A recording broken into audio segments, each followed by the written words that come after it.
Now, the greatest radio shows of all time.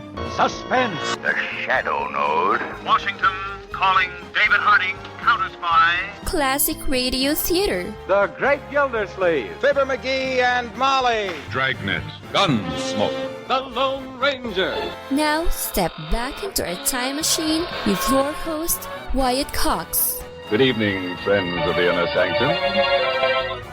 We stay in 1957, an episode of the FBI in Peace and War. This episode of the program that ran longer than This Is Your FBI. It had a significantly longer run. This is from November 17th, 1957, the episode entitled Jailbait. The FBI in Peace and War.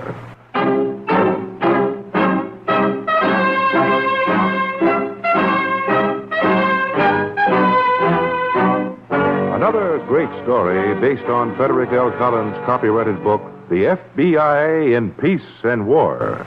Drama, thrills, action. Tonight's story, Jailbait.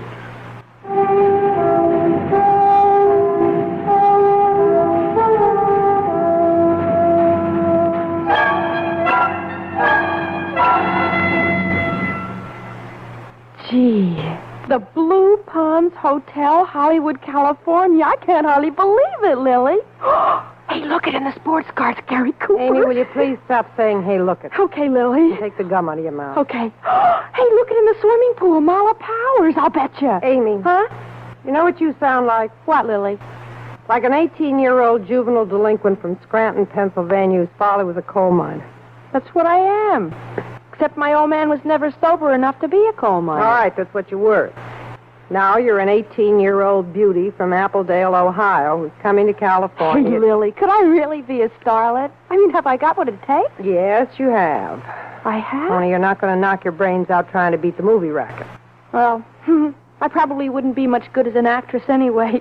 I was in the police lineup once, and I was scared stiff. Amy, don't you ever mention I didn't do anything, Lily, honest. It was this boy I was going with. He was swiping cars. Amy, you're from Appledale, Ohio, and if you slip up just once, I'll send you back to that bean wagon where I found you. And come away from that window. We're going shopping. Yeah, what for? For some sweet, innocent clothes for you. So you don't look like last year's sweater girl. What's the matter with sweaters? It gets chilly nights. Mm-hmm. Anyway, sweaters gives me feminine appeal. I know. So what's the matter with that? Nothing, only the gentleman who's going to meet you accidentally happens to go for another type of feminine appeal.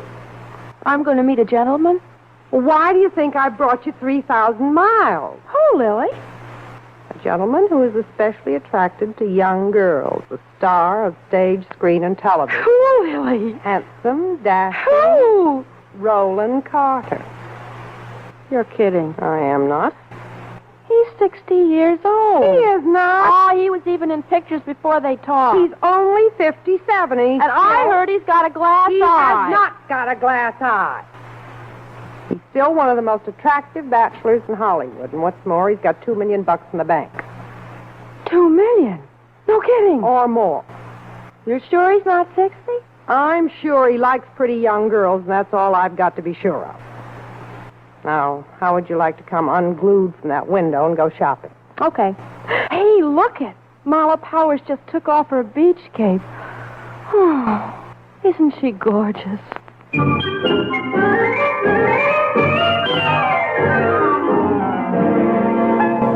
Lily Howard Sanders was the most active of all female swindlers on our wanted list.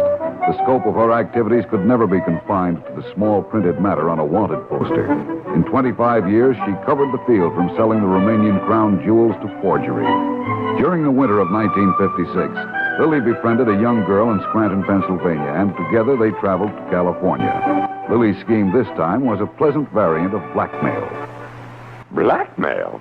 Oh, now, really, Mindy, aren't you going a little overboard? I'm just trying to protect you, Roland, as your personal agent and I hope your personal friend. Mindy, this is a sweet, innocent little child, Miss Appledale, Ohio. Ha! Oh, she's really quite naive. Do you know that she's Naive? So where did you meet her? In a fancy bar. So what is a sweet, innocent, naive apple knocker doing all alone in a fancy bar? Tell me. I explained to you she was waiting for someone. Like who? Oh, now, Mindy, all that was 2 weeks ago. How can I remember who she was waiting for? You don't have to, I'll tell you. She was waiting for you. Oh, now, really? Just like that sweet, innocent little Johnson girl who was waiting for you on the beach, and it cost you $10,000. And that sweet, innocent little thing you met last year in Acapulco. And all those other sweet, innocent... Mindy, you are a man of little faith and less honor, so let's stop talking about Amy. I'll bet she isn't even 18 years old. Well, I can't help it if I'm attractive to the younger type. Okay, Roland, I guess there's no use arguing. But don't say I didn't warn you. Because I didn't. I know how useless it is. Well, then why did you come all the way out here? I got 10% of you. I figured maybe 10% would listen anyway.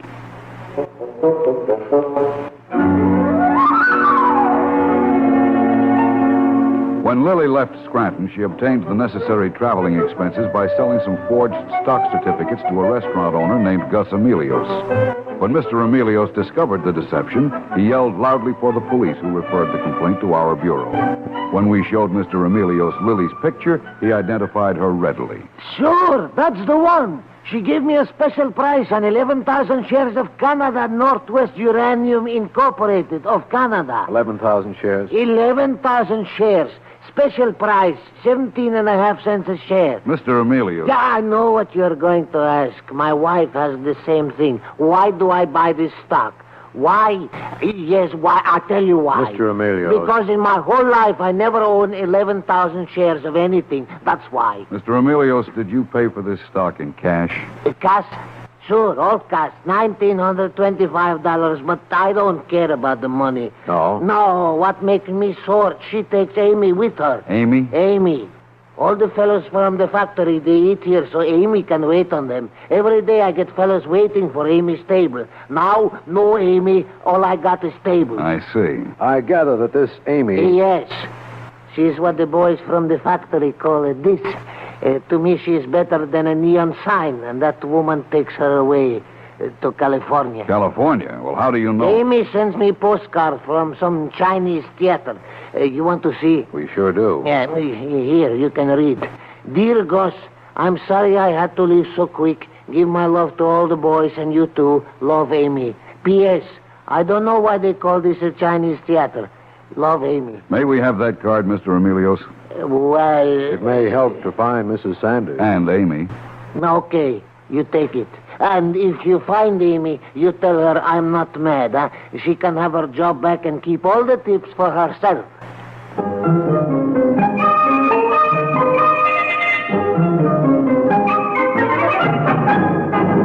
Back to Jailbait in just a moment. My name is Warren P. Birchfield, friendly young druggist, with another story of blessed relief thanks to Johnson's Backblasters. Today's episode concerns E.L., an active young counter-spy who came into my store recently. Hello, Friendly. Anything for a muscular backache? Oh, how'd that happen? I can't divulge that, Friendly. I'd like to.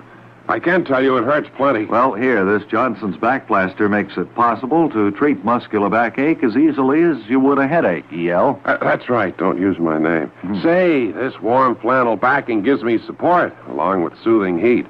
Now I'll be able to continue my active counter-spying while enjoying blessed relief.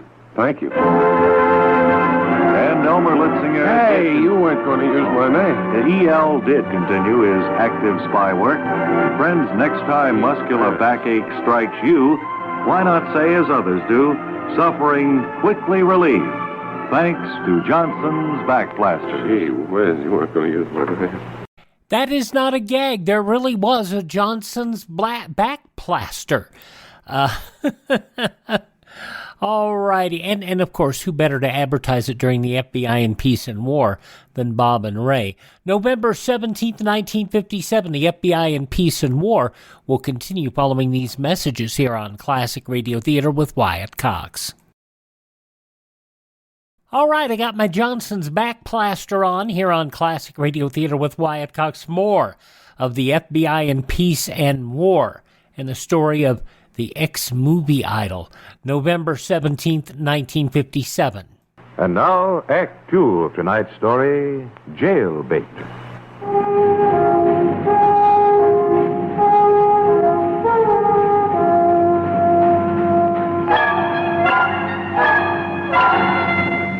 We asked the Los Angeles police to keep an eye out for Lily, and having to testify in another court case in Los Angeles federal court, Agent Reynolds and I took a plane west. Lily, of course, was working on a new swindle involving a one-time movie idol named Roland Carter. Yes, this is Mr. Carter. Who is this, please? This is Miss Lily Sanders, Mr. Carter. I'd like to talk to you about a personal matter. Well, I'm very sorry, Miss Sanders. It concerns you and a young lady from Appledale, Ohio. I think you'd better see me, Mr.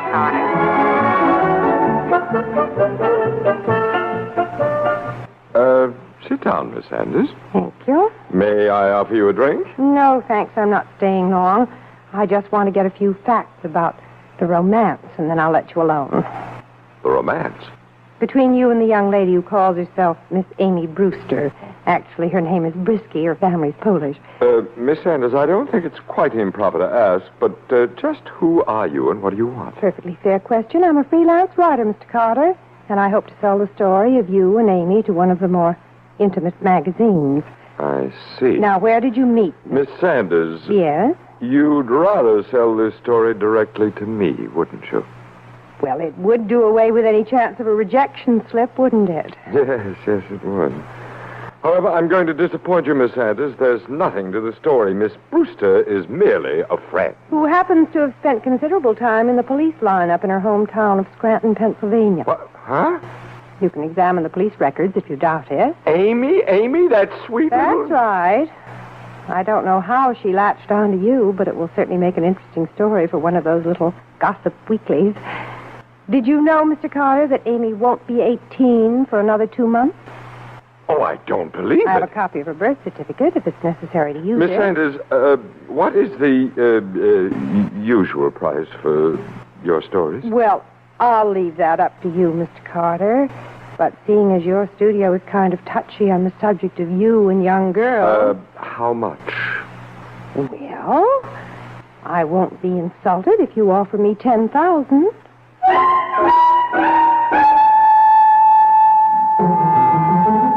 With the Los Angeles police on the lookout for Lily, Agent Reynolds and I arrived in the city early on a Thursday morning for our day in court. We didn't know, of course, that Lily's newest swindle was progressing satisfactorily at that precise moment. $10,000. Cash. And Miss Appledale is really Miss Coalheaver of Scranton, Pennsylvania. Age 17 years, 10 months. Roland, I'm not going to say there's no fool like an old fool, because if people knew your real age, I couldn't peddle you for peanuts. Mindy, you say anything you want. I deserve it. Have you got the $10,000 cash? Well, of course. Are you going to pay it? Well, what else can I do? I've been seen all over town with this child. Who would believe that an innocent association... Roland. Mindy, I swear I never touched a hair of her pure little head. Why? Why? I'm asking a civil question. Well, frankly, I don't know. She talks an awful lot, and the moment never seemed opportune, if you know what I mean. Uh-huh. She's cagey. Well, I suppose that's about it. So what does she talk about? Movies. She's struck by the glamour of the cinema. Yeah? Hollywood is all. Yeah? Also, she's interested in a sports car, a mink coat, a liberal assortment of diamonds, and a substantial part in my next picture. Yeah? Well, what do you keep saying, yeah? I'm thinking. Yeah? Yeah. Listen, I'll bet if I got her a screen test or something, she'd stop this blackmail idea. Mindy, I keep telling you, it isn't her. She doesn't know about this Sanders woman. Roland, for all your years, you are sometimes an innocent schmo yourself. Would you think that Amy and this woman... Of course. You know, Mindy... Yeah, I know. People are horrible. Who's that? Oh, that's Amy. Amy, I invited her for lunch. You what? Well, I thought maybe I could persuade her to take a 6-month tour of Africa or something. Okay. She's here, so let's seize the opportunity. Now, you can't have her done away with, Mindy. I just won't stand for that. You let me handle this. Go ahead, open the door, introduce me. Good morning, Amy, dear. We have company, so don't say anything you wouldn't say to your mother. Amy, this is my agent, Mr. Mindy Smith. Hello, Mr. Smith. I've heard all about you. How do you... I've heard a lot about you, Amy. Roland, you didn't tell me this girl is positively screen material. Now, Mindy, wait till the child sits down, will you? Amy, may I have your coat, dear? Mindy, stop staring. Miss Brewster will think that you haven't any manners.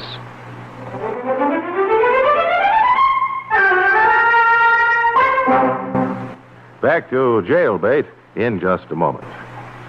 I was called to Moscow to be cleared or murdered by the Soviet secret police. The speaker is Boris Moros, the former movie producer who was an American counter-spy for 10 years. At last, with security restrictions removed, Moros is able to tell all. In the new issue of Look magazine, he reveals the day-by-day events of the most bizarre spy story of our time. In this exclusive Look feature, you will sit in on meetings between Moros and Russian spy Jack Sobel in dimly lit New York restaurants. You will learn how Moros helped expose Alfred and Martha Stern, millionaire red agents. Look tells how Moros went to Paris, Vienna, and even Moscow for meetings with the very heads of the Soviet secret police. How was Moros first drawn into the red web? How did Moros convince the Russians that he could be trusted? Don't miss this dramatic story, My 10 Years as a Counter-Spy, by Boris Moros, now in the current issue of Look magazine. It's the issue with the new 1958 cars on the cover. Get Look at your newsstand now. Now, Act 3 of tonight's story, Jailbait.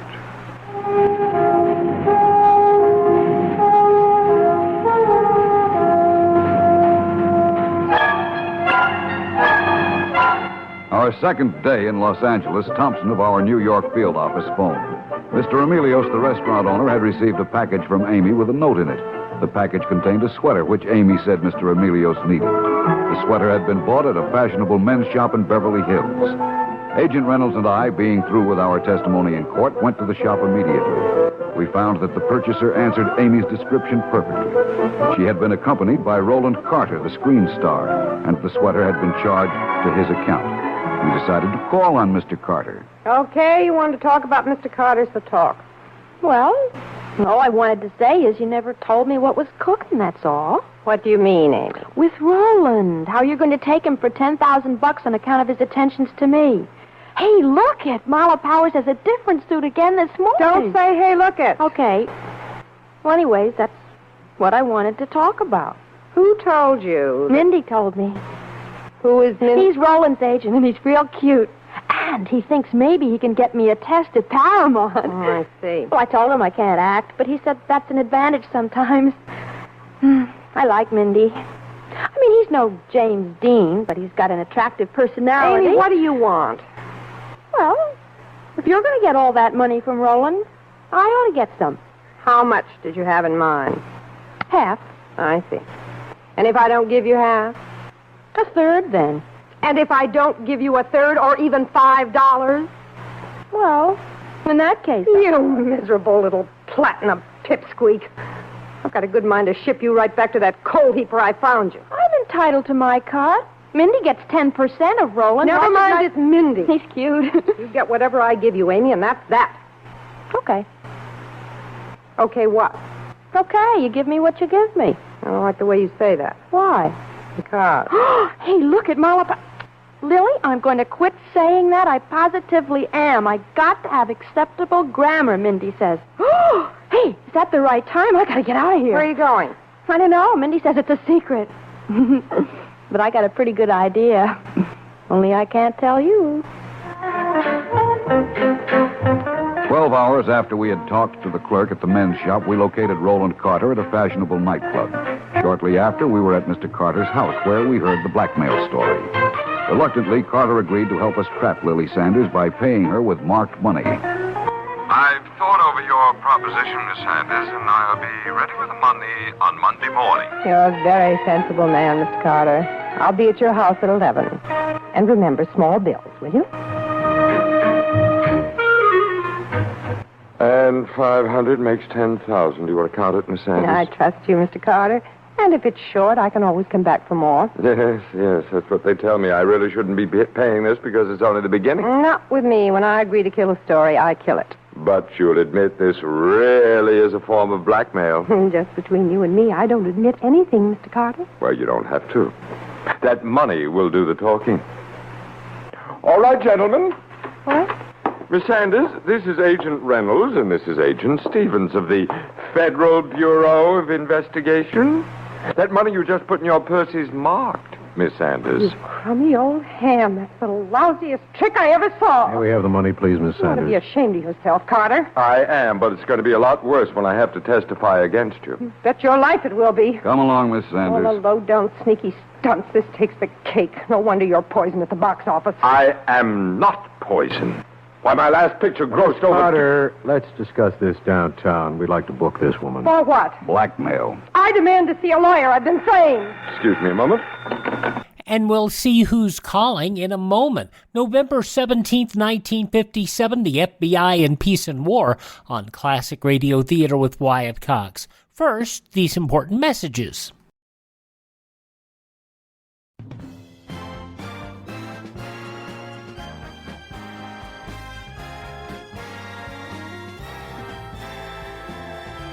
Thank you for tuning in to Classic Radio Theater with Wyatt Cox. Now the conclusion of the FBI in Peace and War, November 17th, 1957. Hello? Oh, yes. This he? Yes, go ahead. It's a telegram. I'll be with you in a moment. Yeah, I'm listening. Yes. Yes, I get that.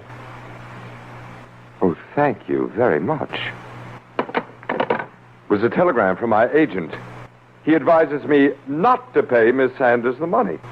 He just got married in Mexico and he'll be back tomorrow. He says, love from his wife, the former Miss Coal Heaver of Scranton, Pennsylvania.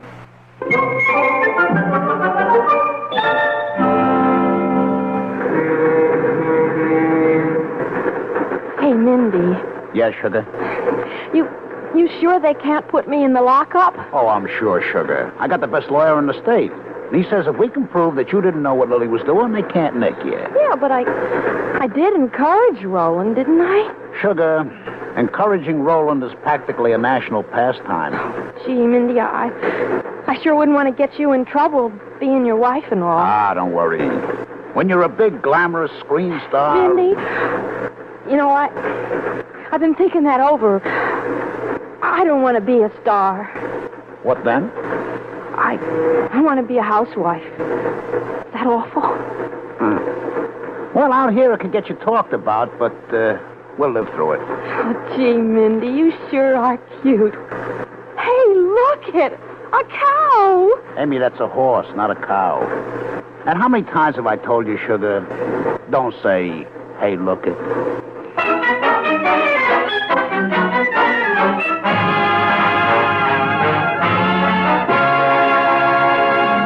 When Lily Sanders was charged with blackmail, she considered the evidence and decided to plead guilty. In doing so, she absolved Amy Brewster of any knowledge of the scheme. Lily was sentenced to 3 years in prison, and Amy, now a housewife, is plain Mrs. Smith and no longer jailbait.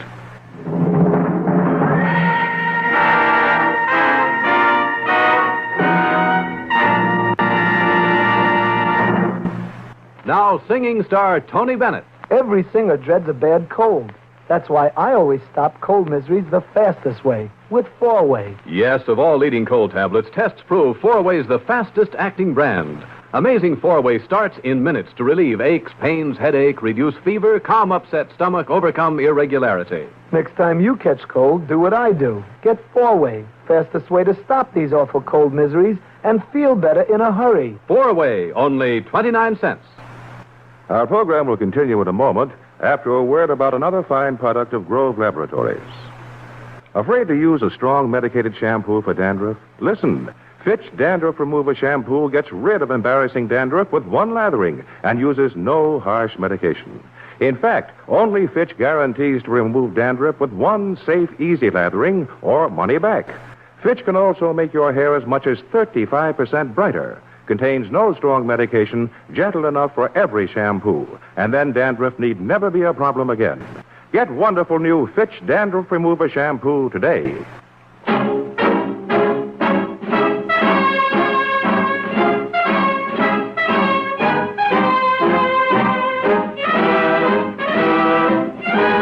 All names and characters used on the program are fictitious. Any similarity to persons living or dead is purely coincidental. This program is based upon Frederick L. Collins' copyrighted book, The FBI in Peace and War. and the broadcast does not imply endorsement, authorization, or approval by the Federal Bureau of Investigation.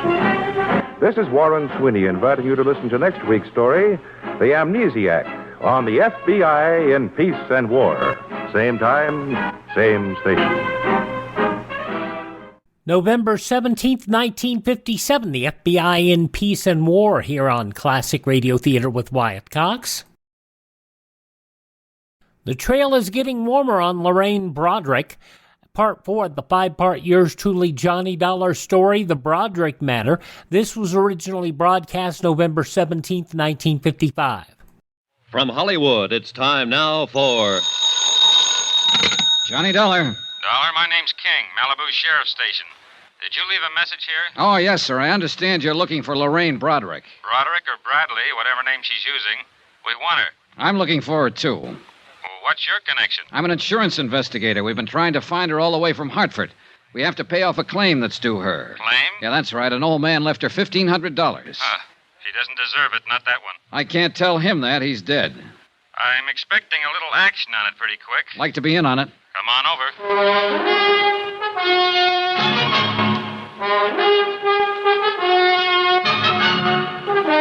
Tonight and every weekday night, Bob Bailey in the transcribed adventures of the man with the action-packed expense account, America's fabulous freelance insurance investigator. Yours truly, Johnny Dollar.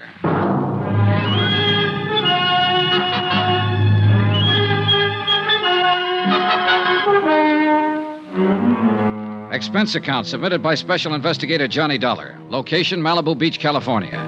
To the Eastern Trust Insurance Company, Claims Division, Hartford, Connecticut. The following is an accounting of expenditures during my investigation of the Broderick matter.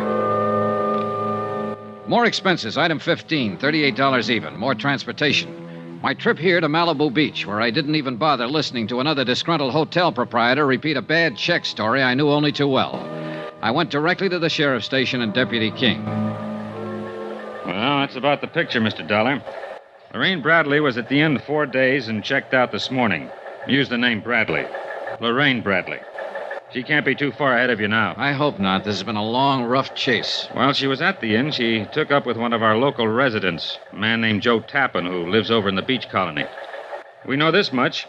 He drove her into town this morning when she checked out of the inn. Have you talked to this man Tappan yet? He hasn't come back yet. When did she leave the inn? Oh, about 10 this morning. Uh-huh. After 2 now. It gives him just about time. He has a house over in the colony. We've got a man there. Colony? Down the road a piece. They call it that because a lot of movie stars built beach homes there 25 or 30 years ago. Movie colony, right in the beach. Oh, this Tappan, is he an actor? Yeah, when he gets work, which isn't very often. Mainly, he keeps suntan. Excuse me. Sure. Yeah, this King. Oh. Good, right away. Tappan just drove up to his house. Let's go. I went with Deputy King to talk with Joe Tappan. He turned out to be a healthy, muscular man in his mid-30s. By the time we got there, he was in trunks and sunglasses, sitting on a porch at the front of his house. He was a little stunned by the news we brought him. What? Lorraine phony? But are you sure about this, Sheriff? That's the man at the Seaside Inn. Oh, no. No, I don't believe it. Is this Lorraine? Go ahead, look at it. Well, that looks like Lorraine. Yes, but I can't be sure. She's older. Well, I mean, the girl in this picture's pretty young. It's her, all right. Mr. Dollar's been looking all over the country for her. Hartford, New York City, up and down this coast. Well, come on. Let's go up to the house. I thought I knew her pretty well. How long did you know her, Mr. Tappan? Well, not long, but I knew her. I really did. When did you meet her? The first night she checked into the Seaside Inn. 4 days, then? Yeah. Want something to drink? No. No, thanks. Well, I think I'll have... No. I don't want to talk about her. We have to talk about her, Mr. Tappan. But I'm sure there's some explanation about the check. She'd have to explain quite a few checks. Right, Dollar? Yeah, that's about it. Mr. Tappan, I understand you drove her into Los Angeles this morning. That's right. I took her to the Beverly Glen Hotel. Did she check in there? No, she just dumped her luggage. She told me she didn't know whether or not she'd have to go to Chicago tonight. Something about a house she owned there that had to be rented or sold. Uh-huh. Did you leave her there at the Beverly Glen? No. She made a phone call and said that she had to meet her lawyer. Did she say where? A bar in Hollywood. The Topper, I think it was, on Cahuenga Boulevard. I drove her over there and left her. When was this? A couple of hours ago, I guess. About noon. How was she dressed? Black, strapless, wore a fur stole. Did she mention any names, tell you anything about herself? Oh, yes. She told me that 6 months ago, a little boy was killed in an automobile accident. He was only 2 years old. She said that was the thing that broke up her marriage to this Bradley. Uh-huh. And she told me that she needed to believe in something again. Someone. And that she needed someone to believe in her. Well, there wasn't any little boy or any husband, Mr. Tappan. There have been a couple of men I've talked to, a dentist in Hartford, a businessman in New York, who felt the same way as you do about her. Well, even with what you told me, I believe what she said. Why, she cried a little when she was telling me. Oh, I don't care how you look at me. I don't think that anyone could invent a story that tragic without some sort of basis. A good liar can see a story in a newspaper like that one and adapt it for his own needs. But I am an actor, sir, and I can tell when other people are acting. She wasn't. She... Well, go on, Mr. Tappan. Look, I've got a suggestion for you. What's your name? Dollar. I've got a suggestion for you. Try believing what people tell you sometime. It'll do something with that habit you have of bearing down with your eyes. Okay, the next time I have 2 weeks off. What? See you, Mr. Tappan. I drove into Hollywood with Deputy King. At the Beverly Glen Hotel, a worried clerk was still wondering what to do with the 14 pieces of luggage Lorraine Broderick had deposited there earlier. No, she was not registered at the hotel. No, she hadn't phoned in and given him any instructions. Deputy King made arrangements for a man to cover the lobby in case she showed up to claim her things, and we went into the Topper. What'll it be, gentlemen? Police. I'd like to talk to the man who was on duty here at noon today. Oh, that's me, sir. Is anything wrong? This is Mr. Dollar. We're trying to locate a woman who's been using the name Lorraine Bradley. We were told she was in here around noon today. No, I don't recognize that name, sir. About 5'5", dark brown hair, brown eyes, 24 years old, wore a black strapless summer dress and stole. Yeah, it's 24. No. Nobody like that in all day. No, so noon is a pretty slow time, sir. I'd have noticed if anybody like that came in, I think. Have you been on duty all that time? I came on at 10. That's when we opened. Are you sure this is the right place, the Topper? Now, this is the place. Well, I wish I could help you, sir, but I'm sorry. Excuse me, will you? Yes, sir, will you? Well, we struck out. One thing. What's that? That luggage at the Beverly Glen. Yeah. We'll keep an eye on it.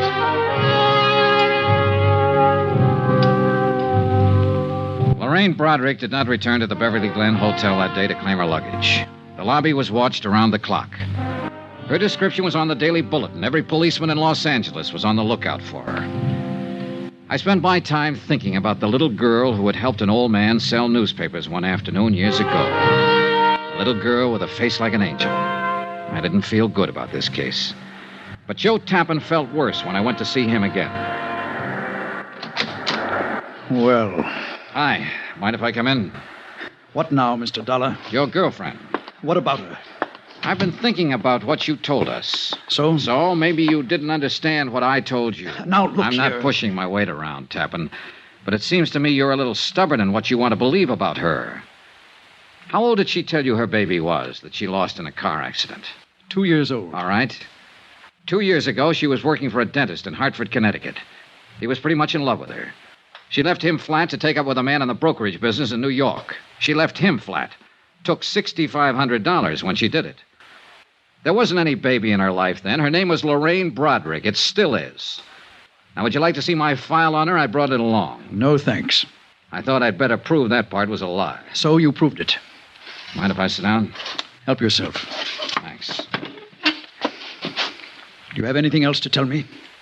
I suppose I do, Mr. Tappan, since you don't seem to want to tell me anything. Now, just sit down, please.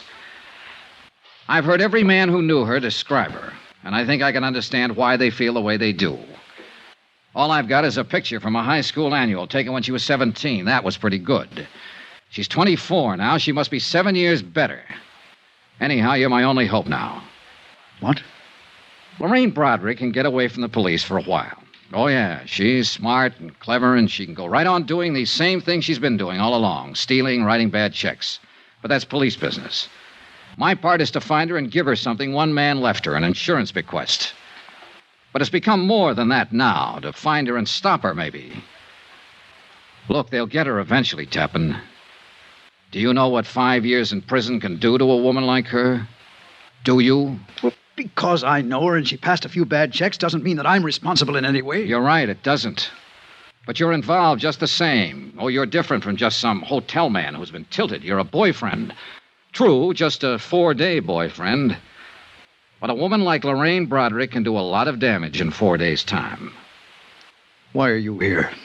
What do you want? I'm here to disillusion you, Tappan, because I don't think you're disillusioned enough. Now, just You're a perfect stranger to me. I don't know you from a Grand Rapids chair, but I'm doing you a favor talking to you about Lorraine Broderick. I'm doing you a favor telling you she's a crook and a thief and a forger, and everything she ever told you was a lie. Now and then a woman walks into a man's life that he'd sell his soul for. But all she'll do in return is write you a bad check for it. She's trouble in a great big way, Tappan. You know it as well as I do. Well, what do you want me to do? Apologize for meeting her? I'll be satisfied if you tell me where she is. What? And stop lying. Now, look here. I've listened to all I want to listen Lorraine Broderick never went to that bar in Hollywood you were talking about yesterday. You didn't drop her off there. No one there has ever seen her. And she's the kind who could walk around the polo grounds with 50,000 other people and still be seen. Now, where did you take her? Where is she now? Could it be fixed so she wouldn't know I told you? I suppose so. She's at the Wentmore downtown.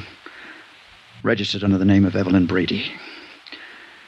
Oh, this beats me, Dollar. I just don't understand it. What do you mean? How what you told me is true. I know that. But an hour ago, she called me up here and she said, Joe, I love you. Now, that sounded true, too. And I told her that I loved her. Now I'm turning her in. What kind of crazy world do we live in?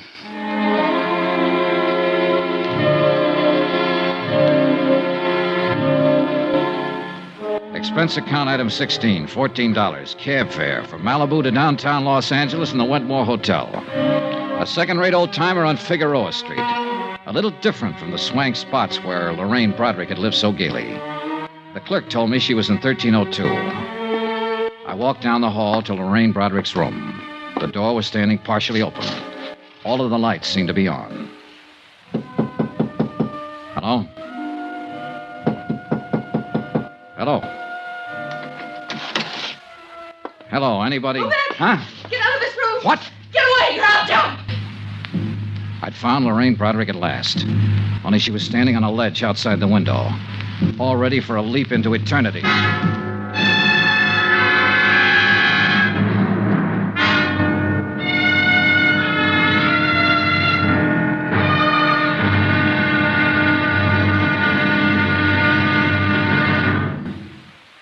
There'll be another intriguing episode of the Broderick Matter tomorrow. Tomorrow, the end of the trail. For me and for Lorraine Broderick. Join us, won't you? Yours truly, Johnny Dollar.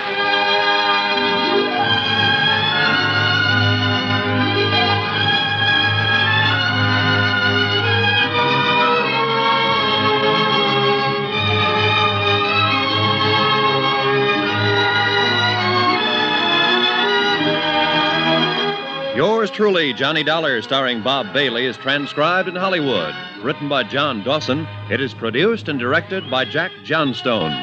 Be sure to join us tomorrow night, same time and station, for the next exciting episode of Yours truly, Johnny Dollar. Roy Rowan speaking.